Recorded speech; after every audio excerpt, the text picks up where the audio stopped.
Hi guys and welcome back to my channel. If you're new, my name's Ailey, thanks for watching. It has been so long since I've been able to film. Crazy time.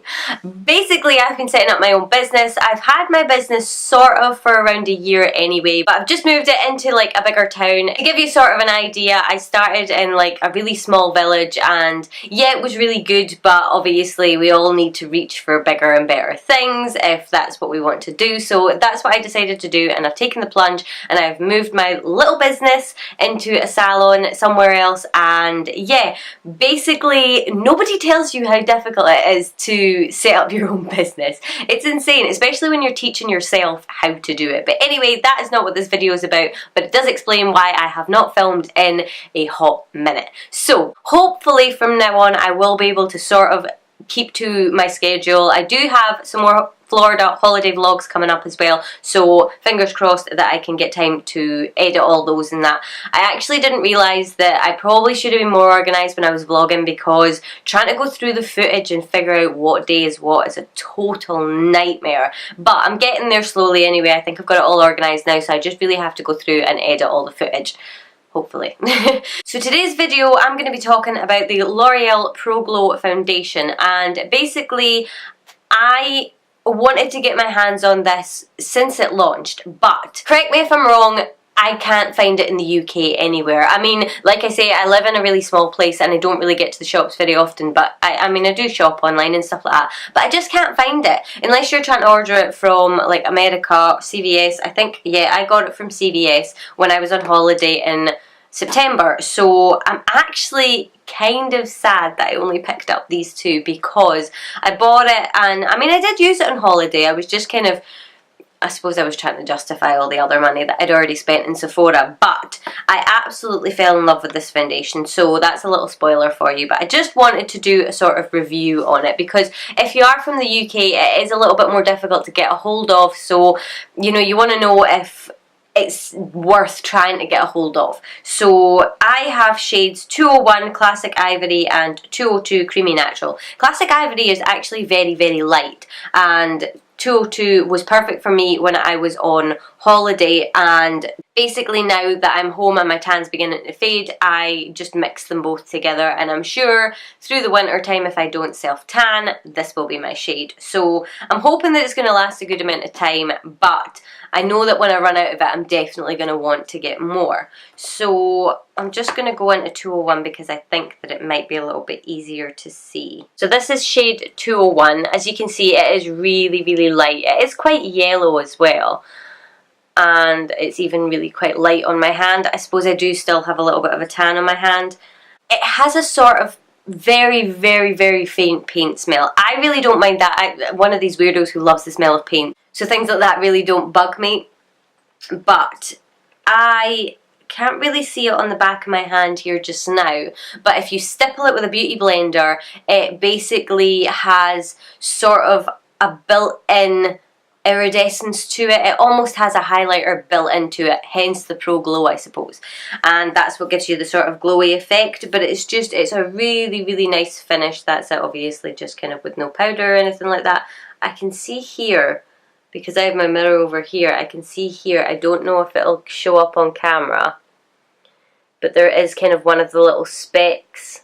I think it must just be sort of mixed in, and as you blend it out it kind of mixes with the foundation and gives you that sort of glowy appearance. Anyway, I have footage of me applying it which I will insert here, and as you can see with the footage, I'm using my beauty blender, and I don't know if you'll be able to see on the footage, but when you're stippling it on with your beauty blender, you can actually see the kind of little dots where you get the build-up of the sort of built-in highlighter. I have found my beauty blender the best thing to apply this with, and if you're having problems with the kind of little specks not going away, I just sort of bounce and drag my beauty blender just the littlest bit. You'll see what I mean in the video anyway. It's not a massive sort of dragging motion that's going to disturb your foundation or anything like that. That sort of gets rid of any of that little dottiness. I suppose it's a little bit like when you've got a really highlighty setting spray and you spray it and you get the little dots all over your face, but these ones do go away, so don't worry about that. The finish of the foundation is obviously radiant and glowy. It's not insanely glowy or anything like that, so you don't have to worry too much about it. It is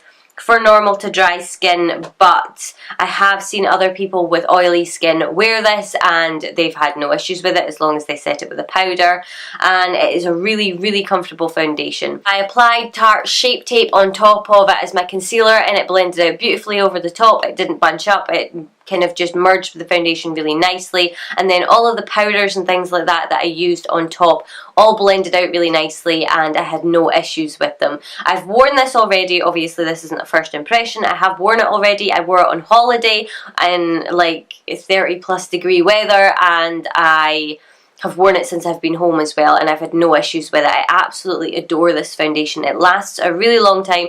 It's really quick to apply, so it is usually the foundation that I will wear to work. I'm probably going to have to switch it up a little bit though because I don't want to run out of it.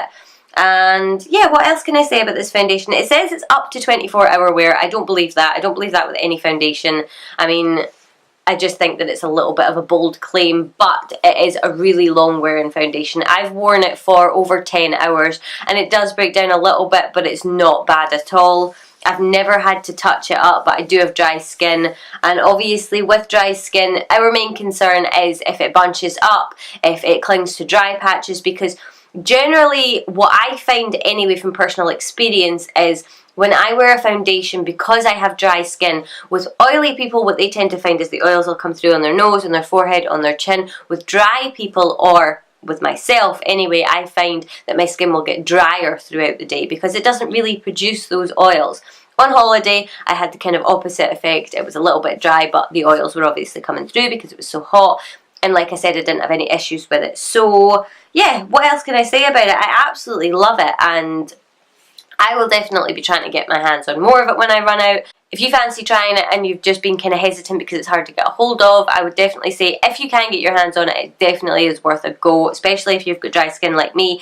My skin's really temperamental as well, so if I get a foundation normally that's for dry skin and stuff like that, it still clings to dry patches. It's still, you know, you've got to put a lot of prep work into it. So honorary mention as well, I got the Farsali Unicorn Essence on holiday, and usually I just put this on just as directed underneath my moisturiser. Now today actually I tried it on top of my moisturiser as my primer, and in looking, sorry I have my mirror over here, in looking at the kind of finish that's left, it hasn't really made a huge difference, and it may make it last longer, I don't know. This leaves a really tacky finish to the skin, so I think that it would make a good primer anyway. Yeah, I'm really liking that. That was just kind of an honorary mention just because I find that it is really hydrating and it works really well with this foundation. But yeah, so you'll have probably seen many a beauty vlogger, many a beauty guru, whatever you want to call them, talk about this and be absolutely in love with it, but the hype is real. It is a really good foundation. It's not going to work for everybody. No foundation ever does, no makeup product ever does, but definitely worth it. I think it was around $9. So I think if it did come out in the UK, they would keep it around £9, £9.99 or something like that. Anyway, that's pretty much it for this video. I'm sorry if it was really rambly. I'm so out of practice just because I haven't filmed in so long, but I hope you enjoyed this video. Anyway, if you have any questions, leave them in the comment section below and I'll do my best to answer them, and I'm sure other people that comment will do their best to help as well. And yeah, I think that's pretty much it. So I do usually post videos every Wednesday and Friday, so fingers crossed that I'll be able to get back on track. I have more Florida vlogs coming out, and I have some more beauty videos for you, and hopefully some nice holiday looks on the run up to Christmas. So hopefully I will see you guys again soon.